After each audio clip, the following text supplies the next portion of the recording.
Olá, amigos e amigas sobrevivencialistas! Nós estamos aqui hoje com um convidado super, hiper, mega blaster, que é o nosso querido André Barbiero, né, que é o homem das multifunções. Você vê os vídeos dele lá, ele faz desde prego para sapato até nave para astronauta, e é um cara muito querido, um cara muito bacana, conhecedor desde a infância do mundo bushcraft, conhecedor do mundo de sobrevivência desde a infância, né, e professor também. André, é um grande prazer conversar com você. Muito obrigado aí por atender o nosso pedido. Além de todas as nossas outras conversas, você arrumou um tempinho aí para a gente poder falar sobre o símbolo do sobrevivencialismo. Gratidão, gratidão, Dalbert. Obrigado pela oportunidade de poder compartilhar com vocês um pouco do conhecimento que a gente adquiriu no decorrer de todos esses anos, né? Tanto na parte prática quanto na parte teórica da sobrevivência, bushcraft e muito mais. E agora, principalmente, quando nós formos falar, né, do símbolo da sobrevivência que nós estamos aí lançando no Brasil e no mundo. Legal. André, nós já nos conhecemos de algum tempo, né? Já falamos mal bastante da vida dos outros, né? Mas o pessoal que não te conhece ainda, eu gostaria que você fizesse uma breve apresentação. Maravilha. Bom, eu sou André Barbiero, instrutor de sobrevivência da Escola Survivor Brasil. Eu fico aqui em São Paulo e o bioma que eu leciono, eu ensino as técnicas de sobrevivência é a Mata Atlântica. A Survivor Brasil é uma escola que está aí, vai fazer 2 anos agora, e graças a Deus a gente está desempenhando um bom trabalho aqui na nossa região, tanto na parte da sobrevivência, APH e também a animais peçonhentos. Legal, André.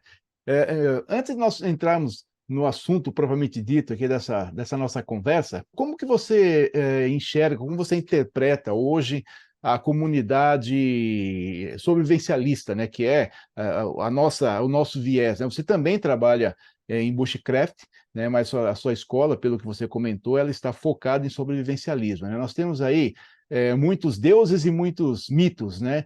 Qual que é a sua visão hoje do quadro da nossa comunidade? Maravilha, vamos lá. Bom, a visão que a gente tem, né, é uma visão compartilhada entre algumas pessoas, na verdade, né? É que existem grupos de sobrevivencialistas meio que isolados, né?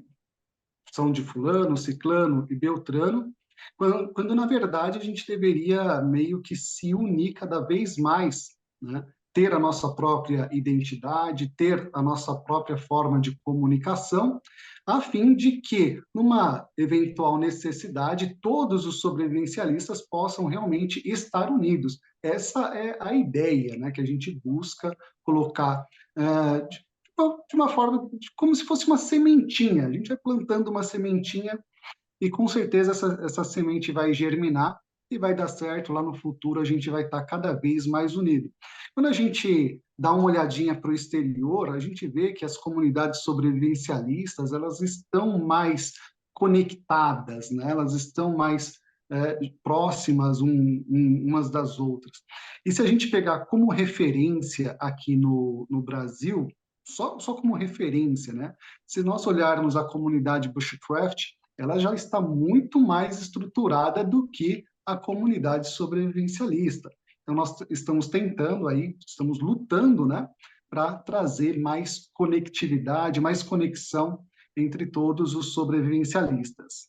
Uma outra coisa que também é bastante adversa, né, que é bastante complexa, né, são os benditos grupos de WhatsApp, né? Não só no sobrevivencialismo, não só no bushcraft, mas todo e qualquer grupo de WhatsApp temático tem problema, né? Me parece, com várias exceções, é claro, né, que quem funda o grupo fica lá no seu troninho, né, e parece que fica querendo manipular as regras, em vez de deixar a comunidade simplesmente se expressar. Essa é a minha opinião, né? Inclusive, a gente sempre vê, no meu caso, aí eu sempre presencio, né, aquele exercício do poderzinho nato, né? E isso aí eu acho prejudicial, porque eu penso que os grupos do WhatsApp, principalmente no nosso caso, eles têm que ser livres, porque nós somos feitos de pessoas livres e o nosso pensamento está fora da curva da realidade da maioria do povo brasileiro. Como você interpreta essas ações, às vezes até de cerceamento dentro dos grupos, né, de excesso de regras que ocorrem com não tão pouca frequência, pelo que eu tenho visto? Eu participo de alguns grupos, né? Tenho o meu próprio grupo de sobrevivência, o Survivor Brasil. Eu deixo livre para as pessoas conversarem.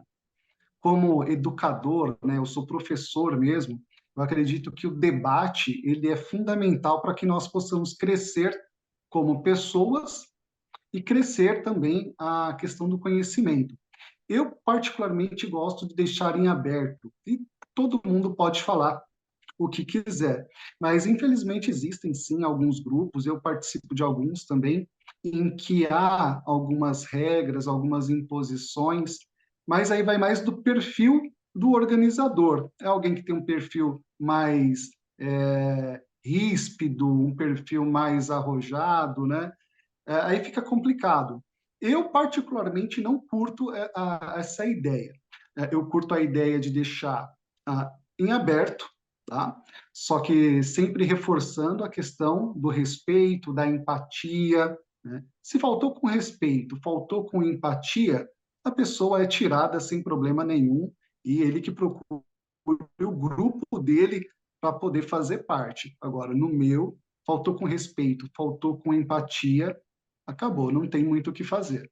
O que eu me referi, né, não seria assim como disciplina, né? A disciplina tem que realmente acontecer, porque senão a gente perde a mão e o grupo degringola, né? Mas, por exemplo, eu vejo várias vezes o organizador do grupo fala, ó, ninguém pode fazer tal coisa. Aí passa uma semana, o próprio organizador vai lá e faz aquilo que ele não disse semana passada que era para fazer, né? Então, isso aí cria uma confusão, né? Gera conflito, porque você acaba não sabendo como se comportar naquela comunidade. Então, fica o aviso aí pro pessoal que não só aqueles que têm grupo, como aqueles que querem formar o grupo, né? Não adianta você faça o que eu mando e não faça o que eu faço, né?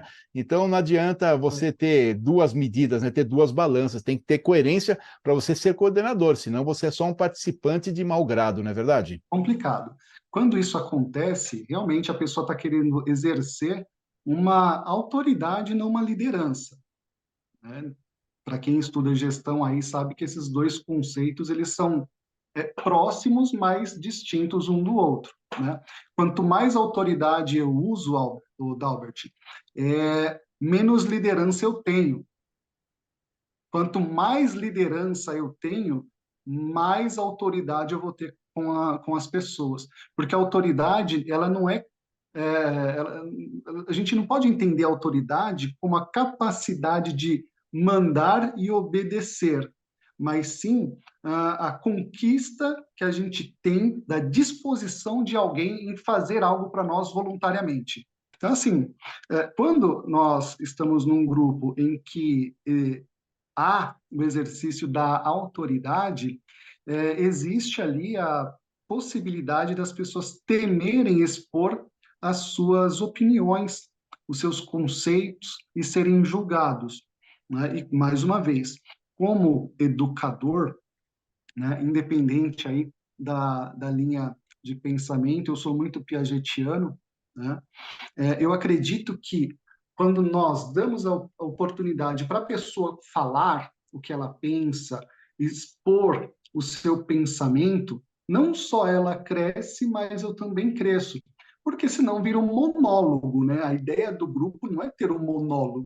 Se for para ter um monólogo, a gente deixa só o administrador como pessoa que pode postar, né? Agora, se eu quero ter um grupo coeso, um grupo unido, eu, particularmente, dou liberdade e ponto final. É bem melhor.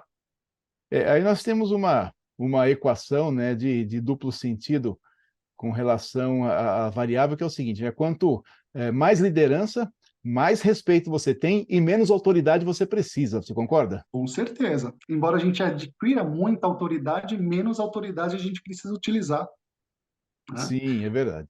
Bom, Quanto maior a liderança, mais seguidores você tem. É simples assim. Você não tem pau mandado.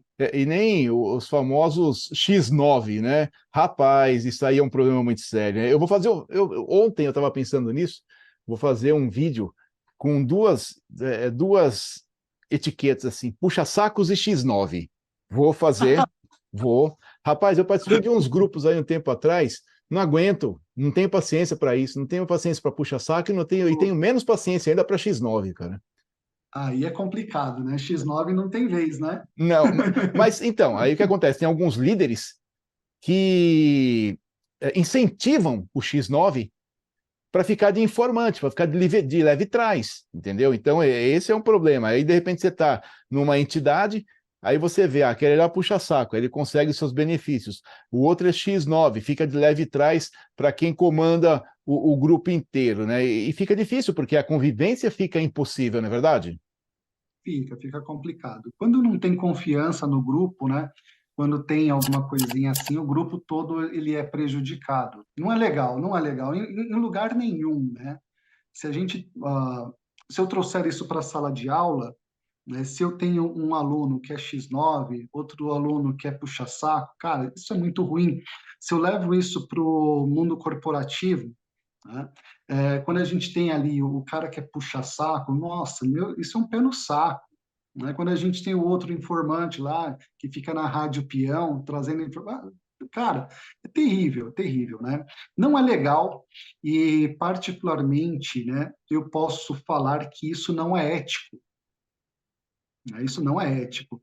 A ética são normas de conduta que permitem a boa convivência entre todas as pessoas, né? Entre as pessoas daquele grupo, melhor dizendo. Se tem alguém ali agindo de maneira antiética, é complicado. Eu gostaria muito que isso não partisse de liderança alguma. Afinal, o líder ele tem que ser o exemplo. Não pode, em hipótese alguma, um líder não pode, em hipótese alguma, incentivar, né, esses desvios de caráter, esses desvios de ética. Porque se eu posso fazer isso em determinada atividade nesse grupo, eu vou replicar isso para qualquer lugar. Né? Regra número um da programação neurolinguística: tudo aquilo que eu foco se fortalece e se expande. Se eu posso fazer isso aqui no grupo com frequência, eu vou fazer lá fora também, né? Em todos os meus relacionamentos. Não vale, não vale, não dá, não dá. Não funciona, né? Você falou agora que você é piagetiano, né? Eu sou mais pro lado do Auguste Comte, então sou um pouco menos flexível, né? E eu gostaria de uma opinião sua, que é no sentido de que é o seguinte: você falou com relação ao bushcraft, sobre vivencialismo, né? Que nós ainda estamos engatinhando, né? Mesmo com a internet, você acha que isso aí pode ser resultado do pouco tempo do Brasil comparado aos países que têm isso mais desenvolvido? Apesar dos Estados Unidos ter ali mais ou menos o mesmo período nosso, né, ele tem mais desenvolvimento porque a mentalidade é outra, né? A mentalidade de construção do país é outra, né? Ele está muito mais ligado à Europa do que nós. E você acha que isso se deve a uma questão cultural ou é falta de maturidade da própria população, das pessoas envolvidas? Vamos pensar no seguinte, né? O Brasil, né, num contexto geral, ele é um país abençoado. Aqui nós não temos terremotos, né? Não temos tornados, não temos tufões, não, assim, que eu falo em grande escala, como nós temos lá nos Estados Unidos, né? Então, o que que acontece? A gente se acomoda, porque dificilmente a gente passa por uma situação real de sobrevivência com uma galera. É um ou outro que vai fazer uma trilha e acaba se perdendo. Então, a gente vê poucas situações no Brasil. E a gente acaba não valorizando essas habilidades aqui. Outra coisa é que os Estados Unidos, do ponto de vista bélico, ele é muito visado pelos seus inimigos. Então, pode ter uma guerra a qualquer momento, né? E quem vai perder é a população. Se a população não souber se defender, se ela não souber sobreviver, a população vai simplesmente se perder, coisa que a gente não vê no Brasil. Aqui a gente gosta de samba, futebol, cerveja, né? Quem bebe, e está pouco se lixando para o que está acontecendo. Ah, vou fazer um cursinho de sobrevivência ali só para se acontecer alguma coisa na minha trilha. Então eu vejo que um aspecto cultural ele é fundamental para isso. Essa é a verdade, né? A nossa cultura teoricamente não nos permite pensar numa situação futura, mas pensar apenas naquilo que está acontecendo agora. A partir do momento que eu começo a enxergar, né, o sobrevivencialismo como um estilo de vida que pensa não apenas no agora, mas lá no futuro, naquilo que pode vir a acontecer, eu começo a prestar atenção em pequenos detalhes. Né? E um dos pequenos detalhes é que a gente tem uma política de pão e circo, né? Onde as pessoas recebem bolsa isso, bolsa aquilo, para poder pegar o seu pãozinho ali, se é que é pãozinho, né? Um monte de show, de atrativo, de distração, para que num pano de fundo a gente tenha ali uma galera se aproveitando dessa situação e que lá no futuro pode gerar um problema maior, um problema social maior, e aí quem não se preparou, quem não teve a visão, quem não entendeu o que é ser um sobrevivencialista, infelizmente vai acabar perecendo. Então, o fator cultural ele é fundamental, né, para esse baixo ou lento desenvolvimento do sobrevivencialismo no Brasil.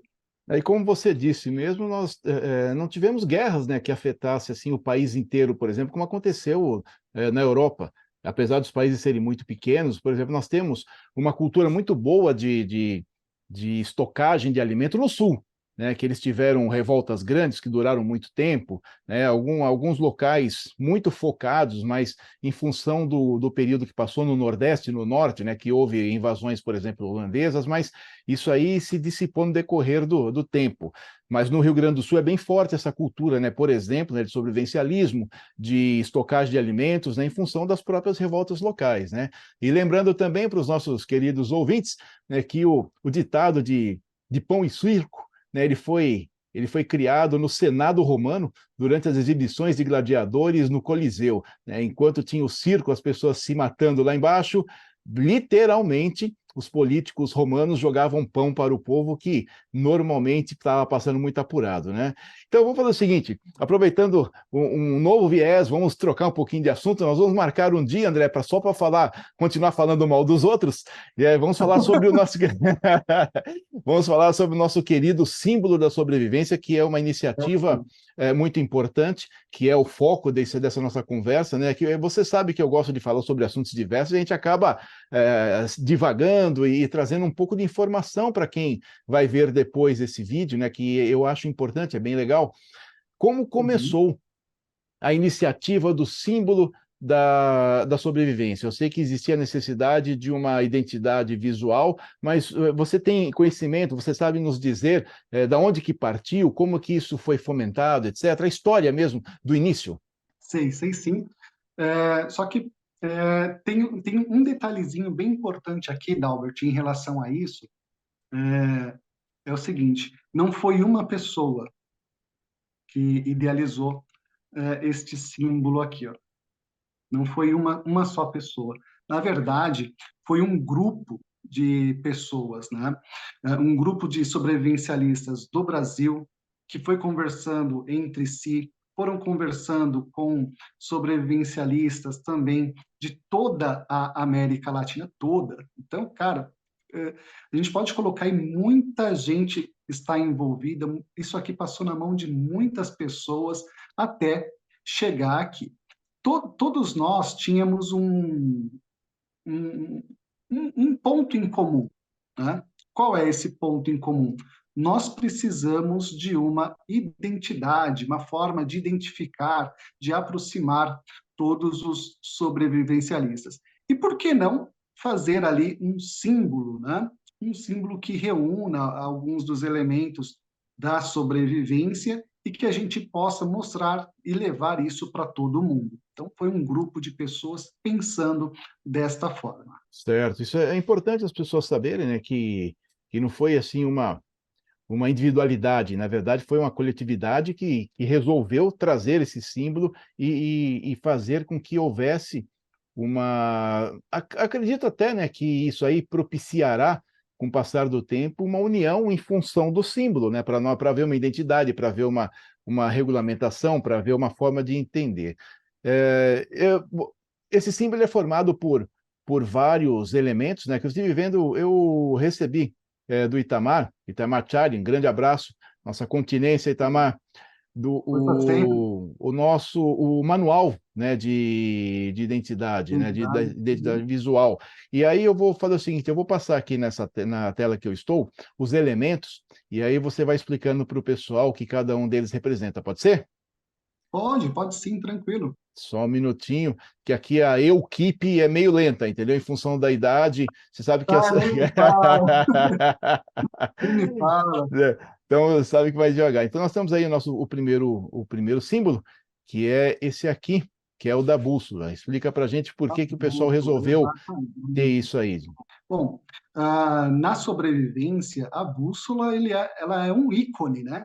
Que nos remete à orientação, navegação, né? Direcionamento, e você seguir o caminho que você deve trilhar até alcançar ali o seu objetivo, que é sair da situação de sobrevivência. Então, a bússola aí, ela é o nosso norte.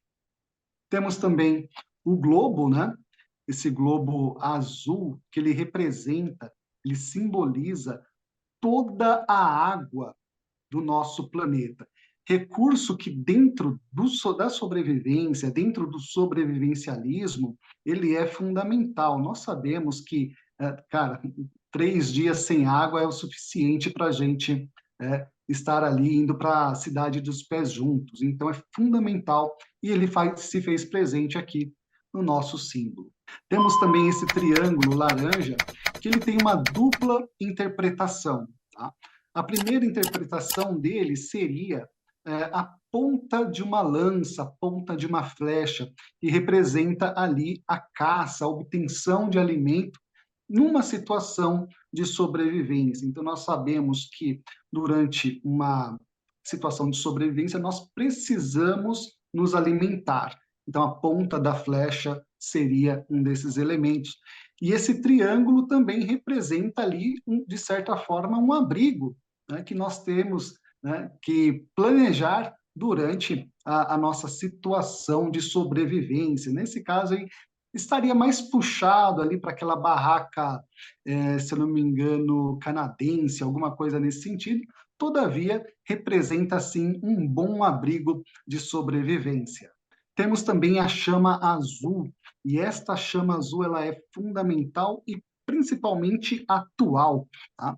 Que é o consumo correto e sustentável de todos os elementos da sobrevivência que nós temos. Vou usar madeira? Então, vou utilizar a madeira de forma sustentável e correta. Essa chama azul, essa chama pura, né? Sem impurezas, coisas nesse sentido. Vou usar a água, vou usar de forma correta, vou queimar algo, vou queimar de forma correta, consciente e principalmente sustentável. Então, a sustentabilidade ela faz parte aí do nosso símbolo. E também temos a estrela, por último, mas não menos importante aqui, né? Pelo menos até agora, né? A nossa estrela da emergência, né? Que simboliza ali as ações de emergência, resgate, socorro em situações de conflito, até mesmo numa situação de sobrevivência. Então, nós sabemos que o socorro, o resgate, ele é fundamental quando nós falamos em situações de sobrevivência. E aí, nós temos a união de todos estes elementos que formam o símbolo da sobrevivência, o símbolo do sobrevivencialismo, um símbolo que não tem dono e que você, que é sobrevivencialista, pode estar utilizando, você pode adquirir o petzinho sem problema nenhum. Então, esse aqui é o símbolo que traz a identidade para nós sobrevivencialistas. Este símbolo, ele também representa para nós não só a identidade, mas também a sensação de pertencimento a um grupo específico, sabe? O broche, né? Aquele negócio, poxa, eu faço parte de um grupo, faço parte de uma equipe. Então, quem está aí na sobrevivência pode usufruir deste símbolo, que ele é aquilo que representa o seu, o meu, o nosso estilo de vida, o sobrevivencialismo. André, bem legal o símbolo, né? Tem elementos aí de de todas as partes, né, do sobrevivencialismo, né? Lembrando que o Brasil é a maior reserva de água doce do mundo. Eu achei muito legal a composição do símbolo, né? São elementos importantes realmente para a nossa comunidade, e eu queria saber como é que está a aceitação da comunidade, como é que está a divulgação interna, como é que está funcionando isso, André? Tá bem bacana, né? Então, todo mundo que está participando dos grupos já estão procurando seus pets, todo mundo aceitou. Sempre tem um, assim, se a gente for bem honesto, né? Não vou falar que todo mundo, mas a cada 100, 98 está dentro, né? Sempre tem um ou outro que fala, poderia ter feito isso aqui, poderia ter feito aquilo lá. Mas depois do negócio feito, pensado por uma grande quantidade de pessoas e que realmente atende, né? Atende o que a gente busca, atende às nossas expectativas, nós não vemos nada para mudar, né? Não vemos nada. De repente é um joguinho de ego, alguma coisa nesse sentido, que nem vale a pena a gente estar dando tanta atenção. Todavia, né, a gente tem o apoio, a participação, a aceitação, e não só isso, mas a parabenização de 98% das pessoas aí que aderiram ao sobrevivencialismo, ao bushcraft e também ao nosso símbolo da sobrevivência. Então, está bem tranquilo em relação a isso. Esse negócio de dar pitaco, eu sofro bastante com isso, né? Eu tenho algumas atividades que eu desenvolvo, entre elas tem uma indústria de site. E aí, assim, você faz o site dentro de todos os padrões internacionais. Aí o dono fala assim, o dono da empresa, mas essa palavra aqui não poderia ser, ao invés de azul, poderia ser celeste? Para quem vai ver o site, dá a mesma coisa, mas é porque ele colocou o pitaco, entendeu? Então, isso aí é natural do ser humano achar que a sua participação é a mais importante e a prioritária em qualquer projeto, né? Isso aí enche muito o nosso saquinho, né? E com relação às pessoas internacionalmente, você tem algum panorama, alguma ideia de como isso está funcionando na América Latina, por exemplo? Isso, na América Latina, o pessoal já está utilizando, né, principalmente nós próximos, aí Colômbia e tal, né? A galera já está utilizando, já está 100% aprovado e tá correndo cada vez mais. A gente está tentando levar também para a América do Norte, né? Eu converso com alguns sobrevivencialistas da América do Norte, então a gente consegue sempre falar alguma coisinha ou outra. E sempre tem gente perguntando como é que tá, como que foi a criação. Então tá bem bacana mesmo. Eu participava de um grupo que iniciou uma discussão a respeito desse símbolo. Se eu não me engano, era o grupo do Itamar mesmo, e as pessoas estavam conversando a respeito, né? A minha formação é em administração pública, né? Eu sou administrador público, tenho outra faculdade de gestão pública, tenho alguns MBAs que me fizeram nessa área. Eu entendo, aí é uma percepção minha, eu gostaria da sua opinião nesse sentido, que é o seguinte: hoje, no mundo inteiro, você leva 30, 40 vezes mais tempo para fazer algo se você não estiver com algum apoio político. Político, não político partidário. Eu não estou falando de política partidária, estou falando de apoio político. Vamos lembrar lá de Aristóteles, que falava de política e não de política partidária, apesar do Senado grego sempre ter dois lados muito bem definidos, né? Mas vamos falar hoje aqui de política, né? Da maneira de se relacionar, da maneira de nós utilizarmos a máquina pública em favor das pessoas. É disso que eu estou falando. Se nós tivermos, por exemplo, nós encontrarmos, por exemplo, um representante que, por exemplo, coloque assim um projeto de lei na Assembleia Legislativa de São Paulo para começar. São Paulo reconhece o símbolo do sobrevivencialismo. Você não acha que poderia ser um bom mote, não poderia ser um bom impulso para depois nós proliferarmos isso para as outras assembleias legislativas, depois chegarmos no Congresso? Se nós tivermos um país reconhecendo o símbolo do sobrevivencialismo, não seria mais fácil de incutir essa ideia na nossa comunidade também? O que você acha disso? Chegar no aspecto, eu vou dar a minha opinião particular Claro, claro. sobre o assunto, né? Assim como, Chegar deixa eu no, interromper só um minutinho, André. Assim como você que está vendo esse vídeo, você dê a sua opinião aqui nos comentários. É importante nós sabermos o que vocês pensam. bom, quando a gente parte para o poder público, pedir para eles reconhecerem, fazerem alguma coisa, a gente tem que tomar bastante cuidado, né? A gente sabe que no Brasil tudo é jogo de interesse. Tudo é jogo de interesse. Sempre No vai ter mundo, alguma coisa por no mundo trás. inteiro, né, André? É, No mundo mas dentro da inteiro. nossa realidade é mais factível isso, né? A cada 4 anos a gente sabe muito bem como que é esse negócio. Eu, se fosse para fazer algo um pouco maior neste sentido, eu começaria trazendo a iniciativa privada, né? Pessoas mesmo, formar sociedades, cooperativas, alguma coisa nesse sentido, que tem o seu aspecto jurídico legal para poder operar, para poder funcionar, e começar um trabalho de formiguinha, partindo da iniciativa privada. Nós, sobrevivencialistas, empresas que fornecem produtos, equipamentos, formando uma sociedade, uma associação, alguma coisa nesse sentido, eu acredito que o reconhecimento vai ser muito mais rápido do que se a gente partir para o poder público, para a política no geral, né? A política, é a minha opinião hoje, né? A minha opinião não representa o pensamento de todo mundo que faz parte do grupo, mas eu Só, acredito que só deixando boa claro, parte. desculpe te interromper mais uma vez, André, deixando bem claro que essa parte que nós estamos falando aqui é a minha opinião e a opinião do instrutor André. Tá? Nós não estamos representando o grupo sobrevivencialista, nós não estamos representando o pensamento do grupo que formou o símbolo, nós não estamos representando nenhum desses grandes grupos. É a minha opinião, é a opinião do instrutor André, que nós estamos aqui discutindo como amigos para poder de repente, ser uma semente que possa causar uma discussão progressiva, que possa ser um progresso para esse símbolo. Deixando isso muito bem claro, né, André? Exatamente, né?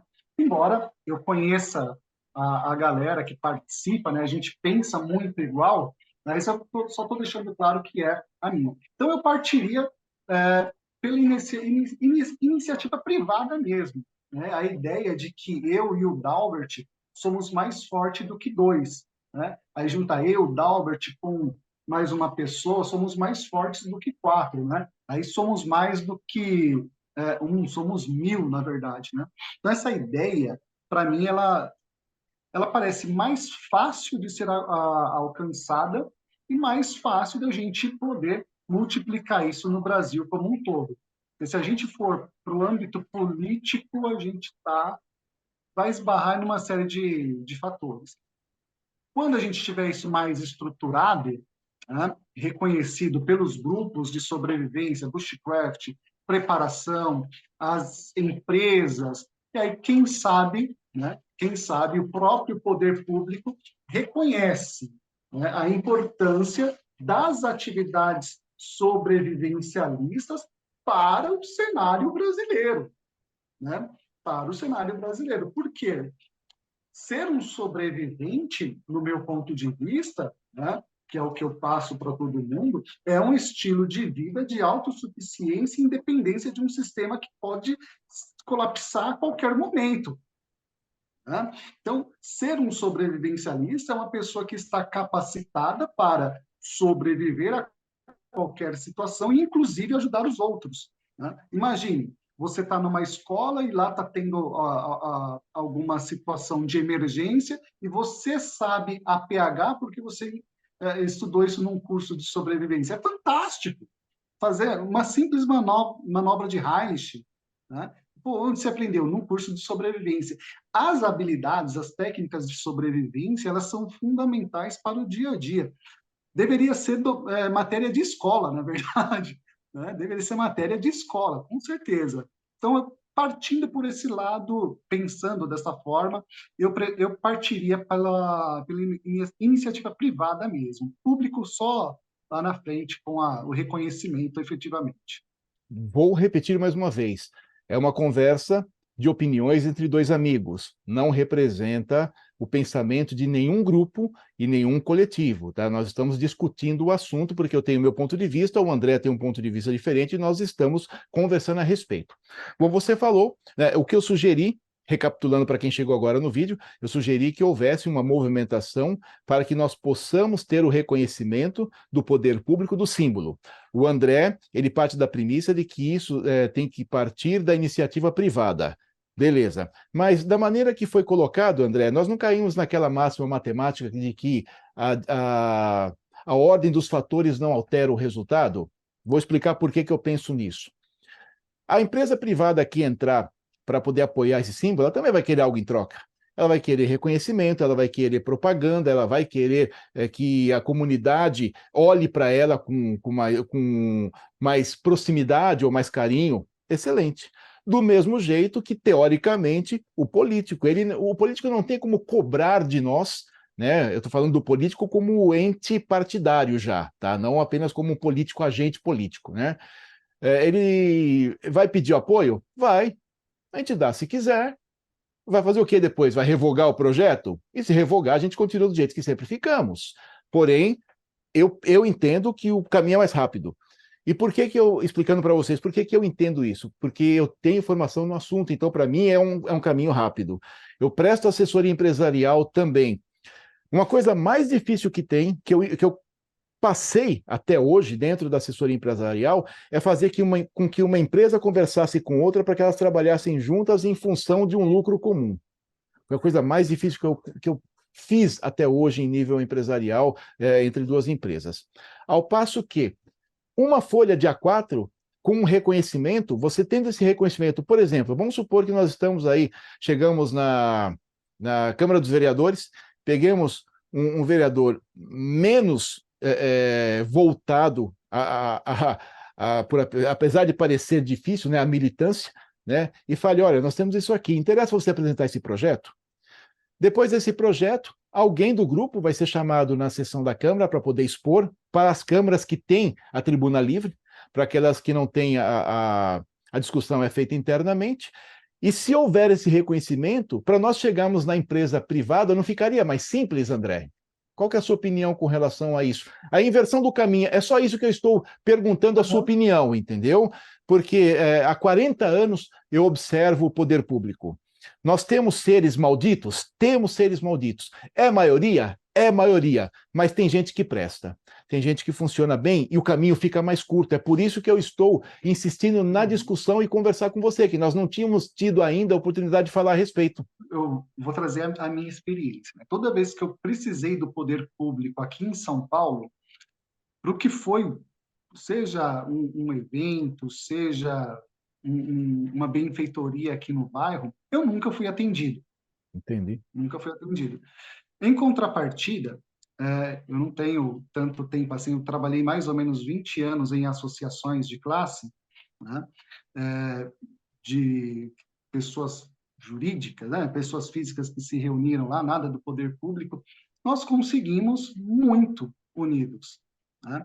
Trabalhamos com a lei da inovação 8661, também alguma coisa relacionada à cirurgia vascular. Então, andamos muito mais do que se tivéssemos pedido a um político. A minha experiência particular mostra que, partindo do poder privado, fica um pouco melhor, né, no sentido de não depender de lobby, essas coisas, entendeu? Mas isso é a minha opinião. Eu prefiro ali a iniciativa privada mesmo. Pode ser que com a sua experiência, né, o seu conhecimento, conhecendo a pessoa certa, pode ser que realmente dê uma facilitada. Mas eu, particularmente, não conheço a pessoa certa. É que são experiências diferentes, né? O que acontece aqui? Que eu penso que nós poderíamos agir nas duas frentes. Nós poderíamos agir nas duas frentes, né? Por que que eu estou comentando isso? Porque no dia que eu entrei no assunto, a pessoa, um dos integrantes rechaçou. Não, nós não queremos envolvimento com política, não tinha que nós café para a gente. O mundo não funciona sem política. Não funciona. Qualquer coisa que você quiser em nível de expansão, ele vai passar pela política. Ah, você precisa montar uma empresa. Ah, onde você vai? Vai chegar uma hora que você vai ter que pedir uma autorização pública.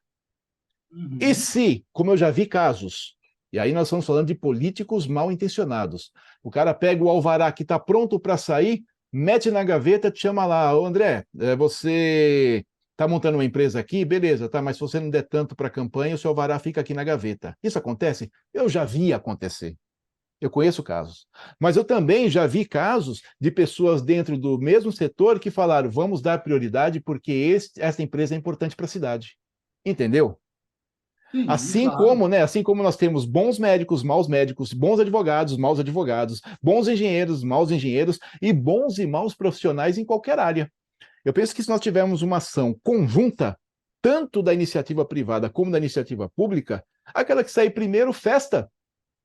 Eu penso que a comunidade sobrevivencialista, né, a comunidade de bushcraft também sairia muito mais fortalecida em função de um resultado positivo. O que que você acha? É, assim, vamos lá. Sem Né? prioridade, sem falar, não, vou trabalhar só com a iniciativa privada, vou trabalhar só com a iniciativa pública. Não, pô, por que não chuta as duas bolas? Aqui entrar no gol primeiro, ponto. Pensando na lógica, deixa o É, amor de lado, hein? Deixa o amor de lado, pensando na lógica. Vamos pensar aqui, não aqui. tá, Vamos vamos pensar aqui, lá. porque pelo coração eu também vou com você. Eu sou um ser totalmente emocional. Pelo coração eu vou totalmente com você. Mas só que eu Uhum. conheço estruturas que funcionam bem, entendeu? Então vamos Uhum. racionalizar. Se nós temos dois Tá. caminhos, aquele que chegar primeiro, gol. O que você acha dessa possibilidade, né? Não que nós vamos ou não fazer isso, é pela possibilidade, pela discussão do Vamos lá. assunto. Como possibilidade, é válido. Como possibilidade, é válido. Inclusive, se tivesse uma terceira via, poderia até ter. Né? O problema é que o que acontece? Devido todo o histórico político, né, brasileiro, a gente sempre fica com o pezinho atrás. A gente sempre fica com o pezinho atrás. A gente nunca sabe quando o cara está falando a verdade, quando o cara está realmente querendo contribuir, se realmente ele vai, o que ele vai querer em troca, a gente sabe. Né? Então a gente fica meio assim. E isso acaba esbarrando não na política, mas na politicagem. Exatamente. São coisas distintas. Né? A política ela é fundamental. Ela sempre existiu e sempre vai existir. Sem política, nós não seríamos cidadãos. Simples assim. Até mesmo o político, né? O homem da polis, né? O homem da cidade, né? O homem que representa a cidade. Se nós perdemos isso, né? Nós perdemos isso, essa ideia de que o político é o homem da cidade, o cara que representa a cidade e quer o bem dela. Hoje, o político é o cara que representa a si mesmo e quer o bem para si próprio. E se der certo, como em muitos casos, ele leva isso para sua terceira, quarta, quinta, sexta geração. Então, assim, se a gente conseguir separar a política da politicagem, né? o andar correto da sacanagem dos caras, pô, sem problema nenhum, bora para cima. Né? Só que o problema é esse, a gente não consegue separar. E por uma questão de valores, né, a gente vê, pô, eu não vou me vender por causa disso, né? Então, o meu valor ele é inegociável. Eu penso isso, muitos também pensam. Mas se a gente conseguisse realmente ir pelas duas frentes de forma ética, responsável e moral, não tem problema nenhum, como você disse. A bola que chegar primeiro no gol é gol. Não tem problema. Entenderam? Essa foi a intenção dessa conversa, né? Porque nós não podemos extremar, na verdade, André, nem para um lado nem para o outro. São possibilidades. E volto a dizer a qualquer um, não representamos o pensamento de nenhum grupo, de nenhuma frente de trabalho, não. Nós estamos fazendo uma discussão entre duas pessoas que pensam no assunto. Agora, por exemplo, não defendendo a área pública, que eu sei muito bem da podridão da área pública, como é que funciona. Nós temos empresas, por exemplo, que envergonham o país. Nós temos JBS, nós temos Odebrecht, nós temos uma série de empresas que envergonham o país. Então, nós temos bons e maus em qualquer lugar. Com maior e menor proporção, mas nós temos bons e maus em qualquer lugar. Eu acho legal essa discussão, né? As pessoas às vezes não atentam que o fato de você discutir não quer dizer que você está brigando, você pode discordar de maneira respeitosa, você pode concordar de maneira menos veemente e chegarmos num acordo, na verdade, para que as pessoas entendam que o equilíbrio é uma força legal. Hoje eu estava falando a respeito disso, viu, André? Apesar do entrevistado ser você sabe que eu falo demais, né? Eu concluí que a Terra, o planeta Terra, é um ser vivo que não pensa e que é regido apenas pelo equilíbrio das forças. É só isso, a Terra é uma coisa metaforicamente simples. E a gente fica desequilibrando e ela fazendo força para equilibrar de novo. E este é o princípio das boas conversas, o equilíbrio. Você ter condições de conversar com outra pessoa, discordar de maneira respeitosa, chegar num senso comum e progredir em função disso. André, Isso é fundamental. é fundamental, não é verdade? Sim.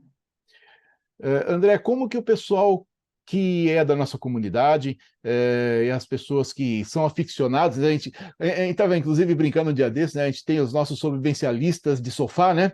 Como é que o pessoal pode apoiar esse projeto? Como é que consegue o PET? Como é que funciona isso? Bom, vamos lá. Você pode adquirir o PET, tá? Falando com alguns dos sobrevivencialistas, né? Eu, por exemplo, eu forneço o PET, tá bom? Tem outros também, como o Explorador X, o próprio Itamar Charlie, o Tito Chagas, entre outros, a gente consegue disponibilizar por um valor bem simbólico mesmo, que a ideia é despachar e mandar quanto mais pets para o Brasil, melhor, tá certo? Difundir a cultura sobrevivencialista no Brasil como um todo. Então, com qualquer uma dessas pessoas, você consegue estar adquirindo aí o nosso pet. Qual que é o valor aproximado hoje, André? Você tem ideia de quanto que o pessoal Tem está sim, pedindo? né? Tem. Bom, cada um de nós temos os nossos custos, né? Então, não tem como, né? Mas varia aí entre 20 a 30 reais mais frete, né? Então, quanto maior a quantidade de PET que você acabar adquirindo, menor vai ser o custo unitário do PET. Estava num grupo, eu tive uma discussão, na verdade, numa live eu estava numa discussão, de que tem um mau costume da nossa comunidade de achar que tudo tem que ser de graça, né? Que tudo tem que ser. Inclusive, André, deixa eu comentar uma coisa com você, que eu vou te agradecer agora formalmente, que eu deixei para fazer isso no momento propício, que é o seguinte: depois de muitos e muitos anos, você foi a primeira pessoa que me convidou para poder possivelmente expor uma oficina e perguntou o preço. Você foi, em mais de 20 anos, você foi a única pessoa, nos últimos 20 anos, que perguntou valor. E isso eu quero agradecer você pelo reconhecimento. Nós não tivemos ainda a oportunidade de trabalharmos juntos, em função de uma série de situações, mas eu quero agradecer você ter pensado em valorizar o meu trabalho. Eu já recebi centenas de convites. Ninguém fala de valor. Ninguém fala de custo, ninguém fala de mobilidade, ninguém fala de almoço, ninguém fala. Você foi o primeiro nos últimos 20 anos, então eu quero deixar o meu muito obrigado com relação a isso. E para a comunidade sobrevivencialista, né, e de bushcraft é mais consciente disso. Agora, a comunidade sobrevivencialista quer tudo muito de graça. Gente, não existe nada de graça. Então, criem vergonha na cara, por favor, e quando você perguntar alguma coisa para a pessoa, pergunte quanto é. Se não for nada, a pessoa vai falar, não, é brinde. Mas pergunte quanto é, isso é muito importante. André, eu quero agradecer demais, além do que eu já te agradeci com relação ao reconhecimento que eu falei agora há pouco. Eu quero te agradecer por você estar aqui conosco, você ter dedicado esse tempo a essa conversa e deixo você para suas considerações, por gentileza, André. Dalbert, gratidão pela participação, obrigado mesmo aí pelo reconhecimento. Eu, particularmente, eu valorizo o trabalho de todo mundo, sabe? Eu sei que não é fácil a gente investir no nosso conhecimento, investir no nosso desenvolvimento, e o trabalho de todo mundo deve ser recompensado. Seja trocar uma folha de lugar ou construir um prédio, seja o que for. Todo mundo merece receber por aquilo que faz, sem dúvida. Gratidão mesmo, tá bom? E eu agradeço a oportunidade de estar aqui com todos vocês, galera do chat, você principalmente, a confiança em estar me convidando para participar desse bate-papo, a confiança da galera sobrevivencialista em pedir para que eu viesse aqui representar, de certa forma, representá-los, né? E falar sobre o nosso símbolo da sobrevivência. Gratidão a todo mundo, né? E quem quiser conhecer mais um pouco mais sobre o André Barbiero, né? Entra lá no meu site www.survivorbrasil.com.br. Lá tem agenda de curso, lá tem blog, já estou com mais de 50 artigos publicados, né? Vai lá bater um papo, estudar um pouquinho de sobrevivência e muito mais. E também me seguir nas redes sociais, Instrutor André Barbiero, no Facebook, no Instagram, Sobrevivente BR, e no YouTube, aí, Survivor Brasil. E para mim é uma honra poder compartilhar o conhecimento, as habilidades com vocês, e estou sempre à disposição. André, eu sei que você é um cara tímido, né? Que apesar de você me ajudar a falar mal dos outros, faz o jabá da sua escola. Como é que você deixa passar um negócio desse? Vai, fala de horário, fala de contato, fala de agenda, rasga o verbo aí, meu velho. É verdade, é verdade. Eu sou meio tímido, Dalbert, sou bem tímido mesmo. Mas vamos lá. Então, a minha escola de sobrevivência, né? Eu tenho os cursos de sobrevivência módulo 1, módulo 2, módulo 3, né? Onde a gente parte ali, desde o básico mesmo, vou ensinando o aluno a perder o medo de ir para o mato e realmente sobreviver em qualquer situação. A escola é a Survivor Brasil, como eu falei no começo, né? Eu dou aulas de sobrevivência aqui na Zona Sul de São Paulo, na região de Parelheiros, Marcilac. Então, o aluno que vier, ele vai estar, vamos dizer assim, envolvido pela Mata Atlântica, né? Ambiente controlado, bem tranquilo. Temos agendas aí já para setembro, 7 e 8 de setembro. O próximo curso será em meados de novembro, dezembro, alguma coisa nesse sentido, e o contato é direto comigo, através do meu WhatsApp, 11 99528 7091, ou então através do e-mail contato@survivorbrasil.com.br. Agora eu vou fazer uma pergunta desgraçada de ruim para você. Se sai um cara assim de repente de Limeira, só para poder ficar olhando de longe, tem lugar na casinha do cachorro ou não?